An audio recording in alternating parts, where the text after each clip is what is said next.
Matthew 6:19 to 21. Don't save treasures for yourselves here on earth. Moths and rust will destroy them, and thieves can break into your house and steal them. Instead, save your treasures in heaven, where they cannot be destroyed by moths or rust, and where thieves cannot break in and steal them. Your heart will be where your treasure is. On earth or in heaven? Where would you rather be rich? Salamat, Panginoon, dahil patuloy niyo kaming pinaliliwanagan. Pinalalalim ang pangunawa, pinatataas ang aming diwa, at lumalawak ang aming isip. Patuloy kayong maghari sa aming puso, at ngayon, Panginoon, tinig niyong gusto naming marinig, mangusap kayo. Pagpaliwanagan niyo muli ang inyong mga anak, nang sa gayon ang pang-araw-araw na buhay namin ay maisunod sa inyong landas. Kayo po ang nais naming marinig. Be our speaker, our teacher, our healer and guide. In the name of your Son, Jesus, we pray with thanksgiving. On earth or in heaven, saan ka ba daw dapat unang maging mayaman? Sa langit o sa lupa? Worldly wealth is a lot of disillusion. It is a lot of illusion even. Ano bang ibig sabihin ng worldly wealth? Masama ba na magkaroon ng magandang kotse, magandang bahay, masarap na pagkain? Matthew 6:19. Jesus says, "Do not store up for yourselves treasures on earth, where moths and vermin destroy, and where thieves break in and steal." So apparently, sa biglang tingin, ang pinag-uusapan dito ay material wealth, physical wealth. Pero maraming readings, maraming layers of meaning, lalo't pag si Jesus ang nagsasalita. Maraming paraan ng pagbasa at pag-interpret at pag-apply. At yan ang ating hihilingin sa Panginoon ngayon, palalimin pa ang pag-unawa natin sa ibig sabihin ng worldly wealth. Masama bang maginhawa? Masama bang mariwasa? Itanong natin sa Ama. James 4:1-2. Saan ang gagaling ang inyong mga alitan at pag-aaway? Hindi ba't nagmumula yan sa mga pagnanasang naglalaban-laban sa inyong kalooban?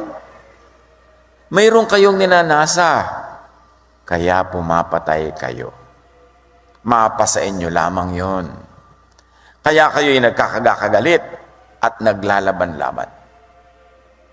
Desire and the destructive competition that accompanies it, desire for external and material wealth causes quarrels, fights, and frustrations. Nangyayari yan sa napakaraming mga tao, sa pamilya, magkakaibigan, nag-aaway-away dahil sa pera, dahil sa mana, dahil sa lupa, dahil sa credit, dahil sa fame, kung ano-ano pa. At iyan ay nagbubunga ng internal, spiritual poverty. Makamit mo man o hindi, yung mga ninanasa mong nagiging dahilan para malayo ka sa tao, mapaaway, makipagkagalit, ang bunga niyan, makamit mo man o hindi, yumaman ka man physically o hindi, merong internal spiritual poverty, negative emotions. Like anger or fear, even guilt, kahit ka nanalo. Or isolation that leads to loneliness dahil ang niyakap mo ay bagay at itinulak mo ay tao. And this is not heaven. Hindi ito ang heaven na tinutukoy. Yung ang yaman-yaman mo, tapos malungkot ka naman. Empty. Marami kang kaaway. Nalayo ka sa mga taong magpapaligaya sa'yo. Luke 12:15, at sinabi niya sa kanilang lahat, mag-ingat kayo sa lahat ng uri ng kasakiman, sapagkat ang buhay ng tao ay wala sa dami ng kanyang kayamanan. Material, earthly, worldly possessions is not what life is all about. Material possessions do not make or define life. At ito isa sa mga pinakamalalaking kasinungalingan, lalong-lalo sa modern times. Sinusukat ang tao sa laki ng kanyang bahay, dami ng kanyang kotse, sa modelo ng kanyang telepono, sa kamahalan ng pinupuntahan niyang salon, kung saan siya nagtutour, Sinusukat ang tao kung ilan ang kanyang diploma, ilan ang kanyang mga bahay, ano ang kanyang kayamanan, gaano kalaki ang bank account. Sinasabing malinaw na malinaw, mag-ingat kayo, hindi yan ang sukatan. Sukatan lang yan ng industriya, ng capitalism. Kasi gusto nila kayong maging sakim. Gusto nila kayong magpayaman. Kasi ito yung binibili nyo ang kanilang mga tinda. Ito yung bumibili kayo sa kanilang mga investment schemes. So yaman din lalo sila. Binubulag tayo kung anong ibig sabihin ng maganda. Yung magandang babaeng halos masubsob na sa laki ng dibdib na dinagdag na kilo-kilo. Yun ang maganda. Binubulag tayo ng industriya ng pagpapaganda. Binubulag nila tayo, kaya dapat tayong magising at Diyos ang kaliwanagan. Sabi, hindi dyan nasusukat ang ganda ng tao. Sabi niyan, hindi yan ang langit. 1 Timothy 6:7, for we brought nothing into the world, and we can take nothing out of it. Hindi sulit na magtulak ka ng mga tao para ka lang magkaroon ng mga material benefits. Material possessions, external wealth is only earthbound. It is only external. Ano man ang isuot mong alahas, bagamat hindi naman masama yan, ha? Hindi yan dapat minamasama. Ano man ang yaman mo, ano man ang ganda ng mga kapaligiran mo, hanggang labas lang yan, hindi yan kayang pumasok sa puso. Kaya kahit gaano kaganda ng bihis, pwedeng walang-walang laman ang loob. Empty, malungkot. Although marami rin naman pangit ang bihis na malungkot pa rin. So, ibig sabihin, hindi na dadaan sa ganda o kapangitan ng bihis yung ligaya. Yan ay, ano ba ang estado ng puso mo? Ano ba ang laman niyan? Yun ang langit. Ang mga kayamanan, nakakatulong din siyempre. Kasi mas madaling lumigaya kung may pera kaysa wala. Pero hindi guarantee na maligaya ka kung meron. At hindi rin guarantee malungkot kapag wala. Yung material things, hindi guaranteed ang talab. Hanggang labas. Up to a point lang ang benefit mo dyan. Ecclesiastes 2:21, people can work hard using all their wisdom and knowledge and skill, but they will die. And other people will get the things they worked for. That makes me very sad. It is also not fair and is senseless. Sabi ni Solomon, naubod ng yaman. Sabi ganon, pag sobrang marami kang pagod na ginawa sa buhay, na ang mga naipon mo'y lampas-lampas sa iyong kailangan, lugi ka doon. Kasi iiwan mo rin yung kayamanan. Ang dami mong oras na inubos sa pagpapayaman, imbes inubos mo sa pagpapasaya sa iyo at sa sarili mo at sa kapwa mo at sa pagpapahinga, dahil hindi ka naman dapat sobrang mag-produce ng higit-higit sa iyong kailangan kasi iiwan mo rin eh. At yan ang sabi ni Solomon, it is meaningless. Vanity. Ecclesiastes 2:17, kaya't kinamuhian ko ang buhay, sapagkat pawang kahirapan lamang ang idinudulot nito sa akin. Lahat nga ay walang kabuluhan, at tulad lang ito ng paghahabol sa hangin. Yun daw ang napapala ng mga tao walang inatupag, kundi magpayaman lang, pero nagiging pobre sila sa ibang department ng kanilang buhay. Yung, ay, makakatipid ako kung mag-isa na lang kung magbabiyahe. So, isa ka nagbiyahe kaysa bumili ka ng kasama. Eh, may pera ka naman, di bumili ka ng kasama, ibili mo rin siya ng damit, ibili mo rin siya kasama, may kasama ka naman. Kasi hindi ka naman kayang paligayahin ng pera lang, mag-isang siyang perang-pera lang eh. Napaka-importanting ma-realize natin kung anong tunay na mahalaga sa buhay. Material and external wealth can only depreciate. And it can be easily stolen. Ang dali-daling manakaw. Pag ang kayamanan mo nasa labas. Pag ang alahas mo nakasabit lang sa tenga, kaya daling mapitas ng iba. Pero pag ang kayamanan mo nasa iyong puso, na mapagmahal, maibigin, sinong pwedeng numakaw nun? Yan napakahalaga na maunawa ko anong sinasabi ni Jesus, kung ano ang treasure in heaven at ano ang treasure on earth. Matthew 16:26, sapagkat ano ba ang mapapala ng isang tao, makamtan man niya ang buong daigdig, ngunit mapapahamak naman ang kanyang sarili o ang kanyang kaluluwa o ang kanyang espiritu. So ang tanong is it the world or the self Is it the outside or the inside? Anong papahalagahan ko, yung mga bagay na panglabas o yung bagay na pangloob na nadarama ko sa aking puso? May guilt ako na inaagawan ko ang kapatid ko ng mana pero aagawin ko pa rin. O paliligayahin ba ako ng mana na yon habang inuusig ako ng aking buti? Anong tunay na kayamanan? Nasa loob o nasa labas? Material, external things are not worth the worry and the bother. And they are not worth the bayad that you have to pay just to get them. Turo sa atin yan ni Solomon, pinakamatalinong taong naglakad sa balat ng lupa. At may karapatan siyang sabihin walang kwenta yan kasi nagkaroon na siya eh. Ngayon, kung wala ka pa, sinasabi mo walang kwenta, baka sour grapes. Pero siya, alam niya sinasabi niya. So niya, papunta pa lang kayo, pauwi na ako, pabalik-balik na ako, huwag na kayo magpagod. It's not worth it. Psalm 49:20, people who have wealth but lack understanding are like the beasts that perish. Material wealth without counterpart, internal wealth, wisdom, character, does not make a person. Ang kayamanan, ang ari-arian, hindi yun ang nagdo-drawing ng tunay mong pagkatao, kundi ang iyong damdamin, ang iyong puso. So ang napakayaman na walang kalooban, walang mabuting kalooban ay para lang isang mabangis na hayop na lalong bumangis kasi may kakayahan, may pera para gawin ang asal, para gawin ang gusto. Yang pera sa kamay ng isang hindi marunong ay nagiging napaka-lethal weapon of mass destruction. Kasi gagamitin lang sa kasamaan.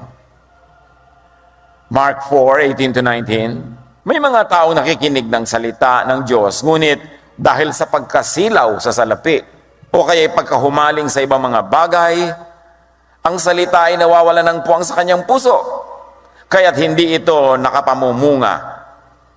And if I may add, hindi ito nakapamumunga ng heaven at ng heavenly feeling. Ang bunga dapat ng salita ng Diyos, correctly read, interpreted and applied, is heaven. Heaven there and heaven here. Heaven in your feeling, heaven in your emotion. Yun ang bunga. Pero sabi, dahil sa kabulagan ng iba, sa paghabol sa mga ibang nilang material na bagay, napababayaan nila ang pag-unawa, pag-aaral at pagsunod sa salita ng Diyos, kaya hindi ito nagbubunga ng dapat ay ibinubunga sana sa kanilang buhay. At ano ang bunga na yon? Heaven on earth. Interest in external wealth could sacrifice enjoyment of internal wealth, of spirituality. Hindi laging magkakontra ang materialism at spirituality, pero madalas. Pag na-harmonize mo yan sa iyong buhay, you are a very wise and blessed person. Pagka napagsama mo yung very productive ka materially, pero internally, spiritually, ang ganda din. Napakabuti mo pa rin tao, napakabait mo pa rin, yan ang heaven. Now what about heavenly wealth na kanina pa natin dinadaplis-daplisan? Matthew 6:19-20, do not store up for yourselves treasures on earth, where moths and vermin destroy and where thieves break in and steal. And the 99% of all readings of earth is mundo, lupa, buhay dito sa lupa, material things. It's very correct, but it's not the only meaning intended by the Lord. Sabi niya, but store up for yourselves treasures in heaven, where moths and vermin do not destroy, and where thieves do not break in and steal. Heaven, 99% of the time, yung tinutukoy natin pag namatay ka na at ligtas ka, pupunta ka doon, may mga ulap, pinaglilipa ng anghel. Yes, magandang reading, but not the only reading. Because here, earth and heaven can have many other meanings.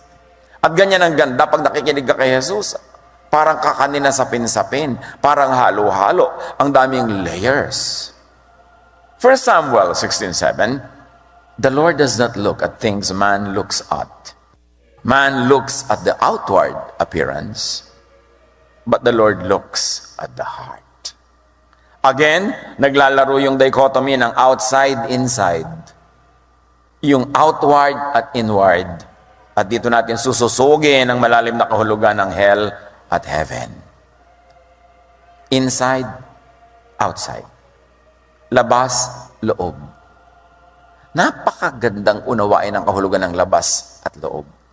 Kaya pati ang Florante at Laura, ang first opening line si Balagtas, sa loob at labas ng bayan kong sawi.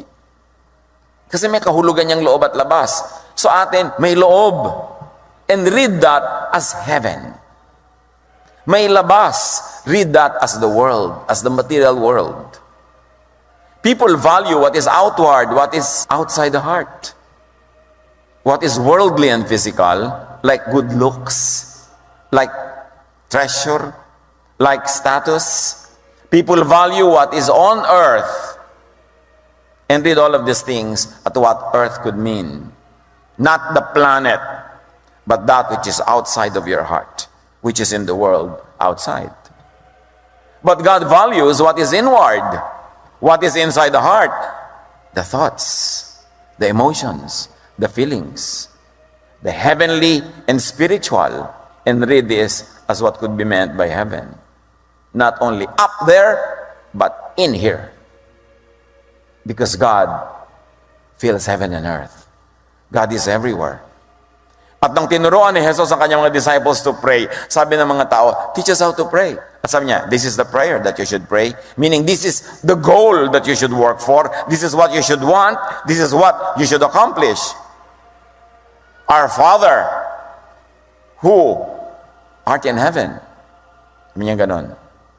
Thy kingdom come. Thy will be done on earth as it is in heaven. Hindi yung paakyatin mo kami sa langit. Ang sinasabi ng prayer na itinuro ni Jesus, ibaba niyo po ang langit. Ano yung na-expect mo? May mababang mga ulap. No, ibaba niyo po yung paghahari niyo sa aming puso. At matupad sa buhay namin yung gusto niyo. Your will be done on earth as it is in your heart. Then that should happen in our heart. Bring a slice of heaven into our hearts, rule into our hearts, and let us feel what heaven really means inside our hearts. At sinabi ni Jesus, gusto niyo mangyari yon, huwag kayong sakim. Huwag kayong makasarili. Huwag kayong puro pera. Huwag kayong puro gamit. Huwag kayong puro prestige. Huwag kayong puro yabang. Kasi hindi bababa ang langit sa inyo. Sabi niya, gusto niyong bumaba ang langit sa inyo. Napakahalaga na maunawa niyo kung anong ibig sabihin ng kaharian ng Diyos, ang paghahari ng Ama. Heaven, while it is the time and place and condition out there in eternity, it is also one's heart, thought, emotion, feelings, here and now. Heaven is also a person's spiritual and emotional state right now. So, pwedeng nasa heaven na kayo ngayon. At pwedeng pagkalagot ng inyong hiningay, pumunta pa kayo doon sa isang pinag-uusapang another heaven. Hindi, double benefit. Importanteng maunawa. Lagi kasi iniisip natin yung langit, yung malayo. Nakakalimutan tuloy natin ma-enjoy at makamit yung langit na narito. Kaya sabi ni Jesus sa kanyang mga kausap, Luke 17:21, people will now say, look, God's kingdom is here. Or there it is. No. God's kingdom is here with you. And the more correct translation is, God's kingdom is inside you. Heaven is in your heart. It's in your thought, in your feelings. Hindi ko sinasabing guni-guni ang heaven. No. Pero pag ang thought mo godly, ang naghahari sa iyong puso na emotion, is bunga ng Espiritu ng Diyos, heaven yon na na-enjoy mo na ngayon pa lang. Matthew 6:19-21, kaya sabi ni Jesus, do not store up for yourselves treasures on earth, but store up for yourselves treasures in heaven. For where your treasure is, there your heart will be also. So sinasabi niya, huwag niyong payamanin kung ano lang yung naglambitin sa leeg niyo. Huwag niyong payamanin kung ano lang ang hawak niyong gadget, kung ano lang ang coaching sinasakyan niyo o bahay na tinitirhan niyo. Ang payamanin ninyo, yung inyong kalooban. Yung kapayapaan niyo.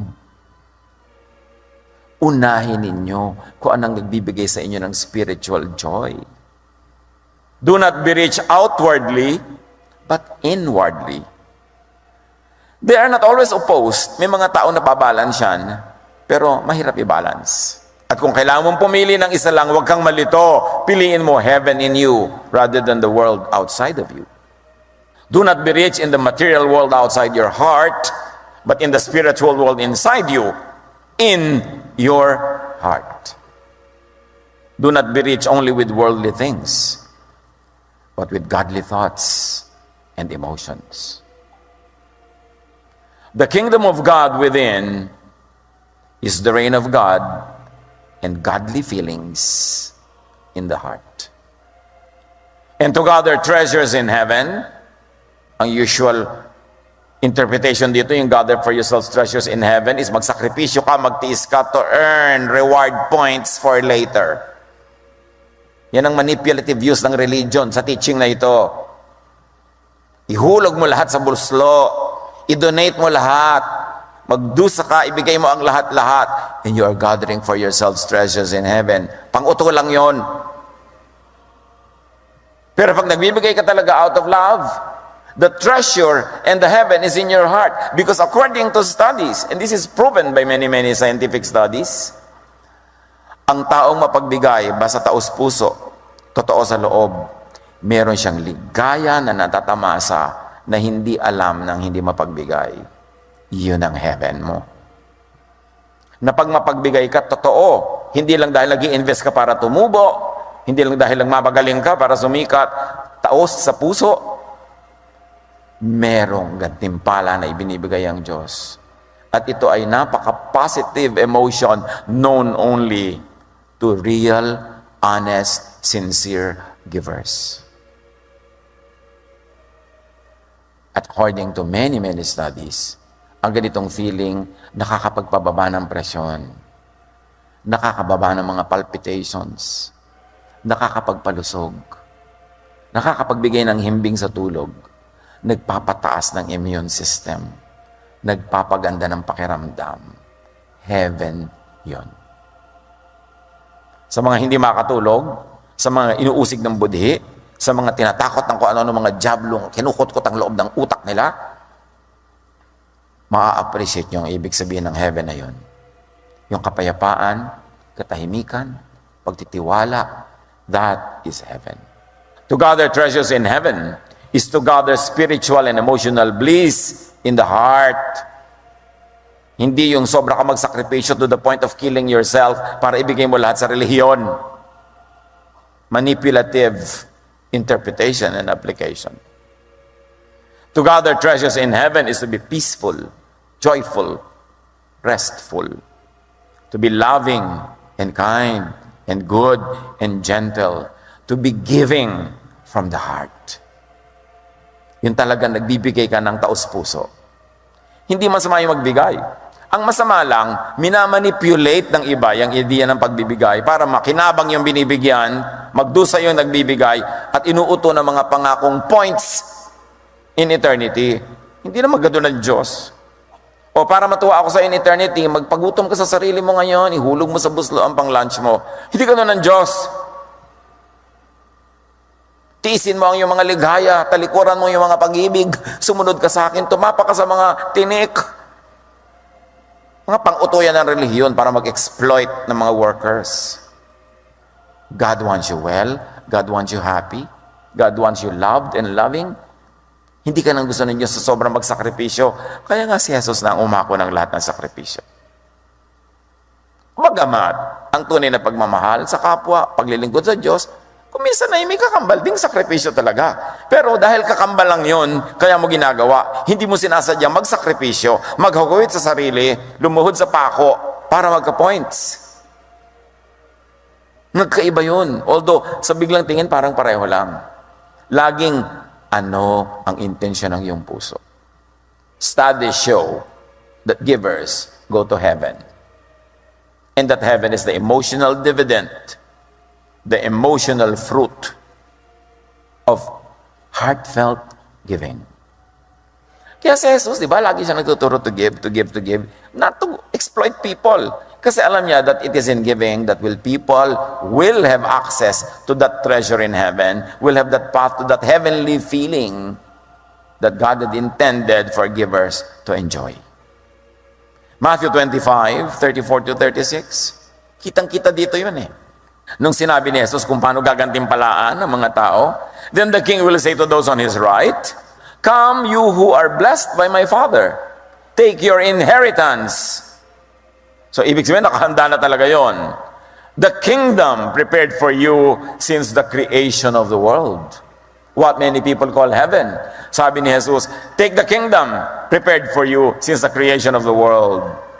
For I was hungry and you gave me something to eat. I was thirsty and you gave me something to drink. I was a stranger and you invited me in. You gave me a home. I needed clothes and you gave me clothes. You clothed me. I was sick and you gave me care. You looked after me. I was in prison and you gave me a visit. You gave me a refreshment and you gave me freedom of my heart. You came to visit me. Sabi niya, inherit the kingdom of God that was prepared for you since the foundation of the world. In other words, it had always been there. It is not only for the future time, it had been there since the beginning, it is there now, and it will be there tomorrow. And how does one inherit the kingdom? By giving. By giving from the heart. By giving out of love. Not by trying to earn some points. Not for waiting for a future reward, because giving by itself, when it comes from the heart, is already the reward. Hindi na kailangang hintayin pa, because it has always been there since the foundation of the world. It is not something futuristic. It is eternal, meaning noon pa, ngayon, at bukas. So, have frequent trips to heaven. Have frequent trips to that kingdom, that paradise, within you. Maglabas-masok ka sa langit na nasa iyong puso. Sa paggawa ng tama, sa paggawa ng mabuti, sa kabaitan, pumapasok-pasok ka dyan. Stairway to heaven. Yung mga talinghaga sa Biblia. Do good. Why? Because you were created to do good. Ephesians 2:10, for we are God's handiwork, created in Christ Jesus to do good works, which God prepared in advance for us to do. Parang yung heaven niya, yung kingdom niya, nandun na, prepared in advance. So, ang mga tao man ay pinaghandaan, bawat isa ng mga gagawin niya mga kabutihan. At binigyan siya ng Diyos sa mga kakayahan, mga talento, mga kayamanan, mga kung ano-ano, para magawa niya yung assignment niyang gawin. At pag ginagawa niya yon, sabi ni Jesus, come, enjoy the kingdom that was prepared for you since the foundation of time. It is the eternal heaven that we are always studying, people are always teaching about, and it also that now, right now, heaven in your heart. Dalawa. Kasi timeless ang Diyos, hindi lang future, present din, past din. We were created to do good. Pag kami taong, ba't po ako malungkot? Ba't parang wala akong sense of meaning? Bakit ako parang ligaw? Baka hindi mo ginagawa yung assignment mo. Baka outside of God's design. Because you were designed for something. Dapat alamin mo kung ano yan at lumagay ka sa lugar. Do it. At siguradong you will have this slice of heaven. Galatians 5:22 to 23. The fruit of the Spirit, meaning the evidence of being in the kingdom, the evidence of being in Jesus, a follower of Jesus, but the fruit of the Spirit is love, joy, peace, forbearance, patience, kindness, goodness, faithfulness, gentleness, and self-control. Against such things there is no law, meaning this is true freedom, this is true salvation, when these fruits are in your life. And these fruits happen when you are Spirit-filled. You get Spirit-filled when you function according to design, when you do God's will in your life. And God's will is that you do good. Kaya ang gumagawa ng masama, hindi na kailangang ikulong para magdusa. Hindi na kailangang parusahan, mabisto para magdusa. Sa paggawa mo pa lang noon, nagdurusa ka na. Sa pagbubuhat mo ng kamay sa iyong kapwa, una mong sinasampalang iyong sarili. Sa pagkakait mo ng kabutihan sa kapwa na kaya mong ibigay, ang una mong pinagkakaitan na iyong sarili, sapagkat ikaw ang magbubuhat ng bigat na yan. Ikaw ang aanin ng bunga niyan, at ang iyong puso sa halip na maging kaharian ng Diyos ay magiging munting impyerno na ang nakatira ay takot, guilt, loneliness, sadness, disillusion. Ang unahin mga kapatid, yung ligaya ng puso na nakaayon sa kalooban ng Diyos, revealed through and in Jesus. Yun ang tunay na spirituality. Hindi ko mo relihiyoso, spiritual. At hindi ko mo spiritual, relihiyoso. Pero yung relihiyoso ka na, spiritual ka pa, wow, napakaganda nun. Huwag malibang. Lagi niyong sukatin ang inyong puso. Meron ba akong love, patience, forbearance, kindness, yung mga bunga ng Espiritu? Kasi pag wala, may mali. Dapat ituwid. Dapat itama. Colossians 3:19-21, mga lalaki, mahalin ninyo ang inyong asawa. Ano po ang kahulugan niya sa langit? Malaki. At huwag kayong maging malupit sa kanila. Mga anak, sundin ninyong lagi ang inyong mga magulang, sapagkat yan ang nakalulugod sa Panginoon. Mga magulang, huwag ninyong pagpagalitan ng labi sa inyong mga anak at baka masiraan sila ng loob. Ano to? Heaven, family harmony, family peace is wealth. Be rich in family love. Kung nagahari ang kapayapaan, pagmamahalan sa inyong pamilya, daig nyo ang bilyonaryo. Kung magulo naman ang pamilya nila. Pero maraming bilyonaryong tahimik pa ang pamilya nila. Di double blessing. Nice. Pero unahin nyo mga kapatid, ang kapayapaan, pagmamahalan sa inyong pamilya kasi yun ang magdadala sa inyo ng wealth. Yun yung wealth in your heart kesa wealth outside of your body. Yung mga sobra-sobra kayong wala ng panahon para sa isa't isa, sobra naman, dami ang kinikita ninyo, pero nasa naman yung wealth sa loob ng puso. Philippians 2:1-5, think about what we have in Christ.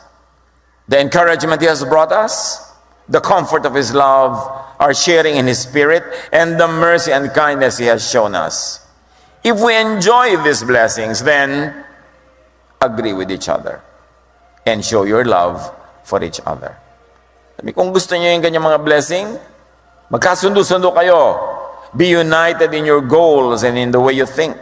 In whatever you do, don't let selfishness or pride be your guide. Be humble and honor others more than yourselves. Don't be interested only in your own life, but care about the lives of others too. Anong tinuturo? Church and social harmony, peace is wealth. Pag ang church mo, ang lipunan ginagalawan mo, ang iyong neighborhood, ang workplace mo, nagtutulong-tulong kayo para magkaroon ng katahimikan, kapayapaan, pagmamahalan, pagsusunuran, mayaman kayo. Kahit maliit ang sweldo. Kung payapa ka, tahimik ka, yun ang mahalaga. Eh di lalo na kung malaki pa sana yung sweldo, di mabuti. Pero hindi lang sa sweldo yan. Lagi ako maraming pinapayuhan. Ang laki-laki ng sweldo niya, pero parang impyerno ang buhay niya araw-araw sa opisina. Kung di pumili ka, kahit maliit yung ibang sweldo, kung doon ka maligaya, kasi araw-araw, birin mo 8 hours a day, impyerno ka, di 1/3 of your life yon. Hindi pa yun. Pag uwi ko po, impyerno pa rin. O, edi 2/3 of your life na. Ang langit mo na lang, pag natulog ka, binabangungot pa rin po ako. Ay, napaka-impyerno naman ang buhay mo. Wala mag-isip-isip ka, baguhin mo yung formula. Be rich in church, social harmony, and peace. That is heaven. Hindi lang talaga sa pera. Proverbs 17:17, a friend loves at all times, and a brother is born for adversity. Proverbs 27:10, do not forsake your friend and the friend of your father, and do not go to your brother's house when disaster strikes you. Better a neighbor nearby than a brother far away. Hindi sinabing huwag kang pupunta sa kapatid mo. Ang sinasabi lang ko, ang layo-layo ng kapatid mo, mas mabuti pat higit pa sa kapatid ang isang kapitbahay na maganda ang relasyon nyo. So sa oras ng kagipitan, dapat may neighbor kang malapit na pwede mong lapitan. Yun ibig sabihin, be neighborly. Be kind, be good. Napakalaking kahangalan, nakalaban mo at kaaway mo yung neighbor, tapos nakikita mo siya araw-araw, di para ka nagsuswimming sa asido araw-araw. Nakikipagkagalit ka sa kasambahay mo, yung kasama mo sa loob ng bahay, di araw-araw may nakikita kang kagalit, your life will be hell. So, dapat makipagkasundo ka, maging mabuti ka, dahil ikay banal. At kung hindi ka man dahil banal, dahil lang matalino ka, makipagkasundo ka rin. Kasi ikaw makikinabang. Huwag mong lasunin ang swimming pool na nilalangoyan mo. Huwag kang gumawa ng mga kaaway in your workplace, in your neighborhood, where you live, because you will suffer and you will make your life like hell. At ang sinasabi sa atin dito ng Biblia, friends are wealth. Kayamanan ang mga kaibigan. Huwag kayong makipagkagalit dahil sa pera. Kayamanan, mahalaga ang kaibigan. Huwag niyong onsehin. Huwag i-1, 2, 3. Huwag pagsamantalahan. Kasi sayang ang friendship. Be rich with friendship and with friends. That is also heaven. Tandaan nyo, tigilan yung kaiisip sa heaven is only in the clouds. Be kind, be loving and gentle, be kind and be good, and you will have trips to heaven. 1 Timothy 6:10, but godliness with contentment is great gain. For we brought nothing into the world, and we can take nothing out of it. Those who want to get rich fall into temptation and a trap, and into many foolish and harmful desires that plunge men into ruin and destruction. For the love of money is a root of all kinds of evil. Some people, eager for money, have wandered from the faith and pierced themselves with many griefs. Marami raw mga taong nalibang na humaling, ang sinundan ay paghahanap lang ng kayamanan, pero para nilang sinaksak na maraming punyal ang sarili nilang puso. Sinisira nila ang kanilang mga sarili para sa bagay na nasa labas lang at hindi kayang pumasok sa kanilang puso at hindi kayang pasayahin ang loob ng kanilang puso. Contentment, freedom from greed and guilt is wealth. Kung pipili kayo na may gagawin, ang bunga ng isa, meron kayong financial gain pero may guilt, wag na lang. Hanggang labas lang yung pera, ang laman ng puso nyo, guilt, wag na lang. Be rich with contentment and a peaceful conscience. That is heaven. Ecclesiastes 8:15, sabi ni Solomon, so I commended the enjoyment of life. Yan ang pinayo ko, mag-enjoy kayo. Because nothing is better for a man under the sun than to eat and drink and be glad. Then joy will accompany him in his work all the days of his life God has given him under the sun. So ganun, simple enjoyment is well. You eat, you drink, you have fun, not at the expense of others. You are wealthy. Doesn't matter what brand you are eating. Be rich in and with simple joys. That is heaven. Hindi kailangan ang mahal-mahal ng bag, tapos wala namang pera sa loob. Kasi hindi pa tapos hulugan.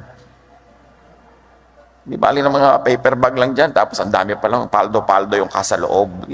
Kesa sa dinadaan mo sa labas, ang ganda-ganda ng labas. Mami, 3 buwan na po tayong munggo. Nagbabayad pa ako ng bag, anak. Kailangan mo talaga yung parang lumigaya. Ngayon, kung ang dali-dali mo namang ma-afford, why not? Pero isipin mo rin, sa isang bag na bibiling ko, ang dami ko na mapapakaing mga tao, pwede din naman ako for a simpler one, ang daming lumigaya. Yun ang heaven. Alam niyo, kulang sa kalooban, kulang sa puso, hindi kayang takpan ng mga kintab at kislap sa labas. Kulang pa rin yun. Kahit pakintabin mo at pakislapin lahat ng iyong paligid, pag sa loob ay kulang pa rin. Proverbs 3:24, when you lie down, you will not be afraid. When you lie down, your sleep will be sweet. Peaceful sleep is wealth. Kaya yaman-yaman ng mahimbing matulog. kahit ang hinihigaan niya ay mga piling-piling na saba ng saging. Dahil hindi mahalaga naman kung saan ka nakahiga. Ang mahalaga, tulog ka ba? Ngayon, ang ganda ng higaan mo, tulog ka pa. Ano again? Double blessing. Hindi yun masama. Pero huwag yung dahil sa pagpapaganda mo lang ng kama mo, kung ano nang pinagkagawa mong hindi maganda, guilty ka tuloy, hindi ka tuloy makatulog. Be rich in and with peaceful sleep. Which really means, avoid vexations. Iwasan yung mga kapatid ang nagpapagulo ng isip. Pag nagdadalawang loob kayo tungkol sa isang bagay, wag na lang. Iwasan ang panggugulo ng budhi. Iwasan yung sobrang daming inaalala. Simplify. Tinuturo nga ni Solomon, talk about wealth, pagkayaman-yaman ko na, pero ang sinasabi ko sa inyo, go simple. Sobrang maraming yaman. Kukuha lang yan ng iba. Lalong-lalo kung hirap na hirap ang loob mo sa iyong pagpapayaman, wag na lang. Bakit papagurin mo yung sarili? May heaven doon, tama. Yung itinuturo ng religion, yes. Gather wealth and heaven doon. At dito. Huwag niyong kakalimutan yung dito, yung puso. May gagawin ka, magpapasaya ka, pasayahin mo ang sarili mo, gawin mong heaven yung puso mo. Proverbs 15:16, better a little with fear of the Lord than great wealth with turmoil. Mas maganda na yung konti lang pero tahimik ang loob. Kesa ang dami nga pero ang gulo naman ng buhay. Heavenly wealth is infinitely better than worldly wealth. Internal wealth in the heart is infinitely better than external wealth outside of your body. Matthew 16:26. Sapagkat ano ba ang mapapala ng isang tao, makamtan man niya ang buong daigdig, kung mapapahamak naman ang kanyang sarili, ang kanyang puso, ang kanyang kaluluwa, ang kanyang physical, mental, emotional, and spiritual well-being. Ano ang maibibigay ng isang tao kapalit ng kanyang buhay? Kapalit ng kanyang love, ng love life, ng partner, ng anak, kapatid, kaibigan, ng friendships. Anong willing mong ibayad kapalit ng iyong damdamin, pagkatao, pakikipagkapwa, pagiging makadiyos? Losing people for things is not worth it. Hindi. Payamanin ang puso muna. Payamanin ang espiritu. Gumawa ng mabuti. Kamtin ang langit through Jesusness. Ibaba ang langit dito sa lupa. Bring heaven down to earth in your heart. Matthew 6:10, your kingdom come. Your will be done on earth as it is in heaven. Ang kahulugan, your kingdom come into my heart. To the point that I think and feel the way you want me to think and feel. Napakahalaga. Mapasa amin ang kaharian mo. Sundin ang loob mo dito sa lupa, gaya ng nasa langit. Dito sa puso ko, gaya ng nasa puso ninyo. This is heaven on earth. Salamat, Panginoon. Dahil hindi na kami kailangan maghintay pa na sumakabilang buhay para maranasan ang iyong kaharian at paghahari. Na ito'y available here and now, that we can ask you to let your kingdom come into our hearts. Ituro mo sa amin ang pampagulo, ang pampalabo ng aming isip, at maging malinaw ang aming pag-iisip. Ang gawin namin yung gusto ninyo, na ang magiging natural and automatic fruit is the fruit of the Spirit. Na kami magiging payapa, tahimik, maibigin, at tumatanggap din ng pag-ibig ng kapwa. This is heaven on earth. Let us, Lord, enjoy this kingdom here and now. Enlighten us. Teach us how to follow your ways. Pagbulay-bulayan, mga kapatid, mag-isip-isip, pakinggan ng diwa ng Espiritu, and make it personal.